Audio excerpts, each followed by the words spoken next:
Perkenalkan, nama saya Akmal Ho dari Akademi Manajemen Informatika dan Komputer Manado, Program Studi Manajemen Informatika dan Komputer. Pada kesempatan kali ini, saya akan membahas dua metode penting dalam pengujian perangkat lunak, yaitu black box testing dan white box testing. Nah, sebelum masuk ke pembahasan utama, mari kita pahami dulu tujuan dari pengujian perangkat lunak. Jadi ketika sebuah aplikasi selesai dibuat, tentu kita ingin memastikan aplikasi tersebut berfungsi dengan benar dan memberikan pengalaman yang baik bagi pengguna. Nah, untuk itulah berbagai metode pengujian digunakan. Dan dua metode yang paling mendasar yaitu adalah black box dan white box testing. Nah, untuk yang pertama, kita akan membahas black box testing.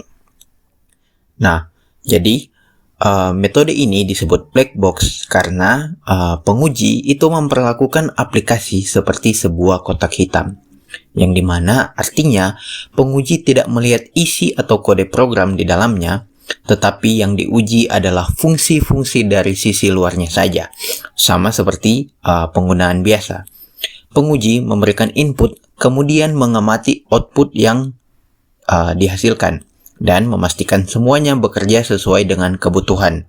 Misalnya, dalam aplikasi pemesanan makanan, penguji akan mencoba memasukkan alamat, memilih menu, lalu menekan tombol pesan, yang kemudian itu akan diperiksa. Kemudian sistem akan menampilkan harga, menghitung ongkos kirim, dan mengarahkan ke halaman berikutnya. Semua ini dilakukan tanpa melihat bagaimana kode tersebut ditulis. Jadi black box testing ini sangat penting karena menggambarkan pengalaman pengguna secara akhir. Jadi aplikasi ini mudah dipahami apakah hasilnya sesuai dengan harapan atau telah dievaluasi dari sudut pandang luar. Yang kedua yaitu white box testing. Jika black box melihat aplikasi dari luar, white box melihat aplikasi dari dalam. Penguji memeriksa struktur kode, perulangan semua proses yang memberikan. Ibaratnya, jika black box menguji hasil mobil berjalan, maka white box membuka kap mesin untuk memastikan mesin bekerja sebagaimana mestinya. Dalam contoh aplikasi makanan tadi, penguji white box akan melihat langsung fungsi pemotongan ongkir sehingga tidak ada cabang yang error, dan biasanya dilakukan oleh developer atau QA yang memahami pemrograman. Nah, perbedaan utama dari keduanya ini sangat jelas, yang dimana black box testing fokus pada fungsi dan tampilan aplikasi, sedangkan white box testing fokus pada logika dan struktur program yang ada di dalamnya. Kemudian, black box melihat apa yang terjadi di permukaan, sedangkan white box melihat apa yang terjadi di balik layar. Jadi, kapan keduanya ini digunakan? Nah, dalam praktiknya, kedua metode ini digunakan di tahap yang berbeda, namun saling melengkapi.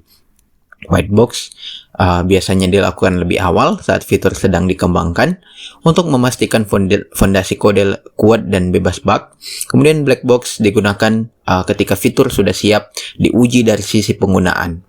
Dengan menggabungkan kedua metode ini, proses pengujian menjadi lebih lengkap. Aplikasi tidak hanya berfungsi dari luarnya saja, tetapi juga stabil dari dalam. Nah, untuk penutup,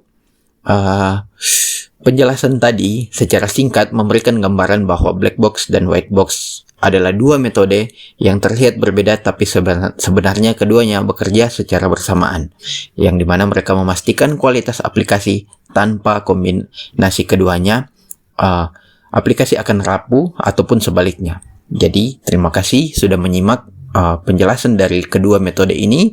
Sampai jumpa di video berikutnya. Terima kasih.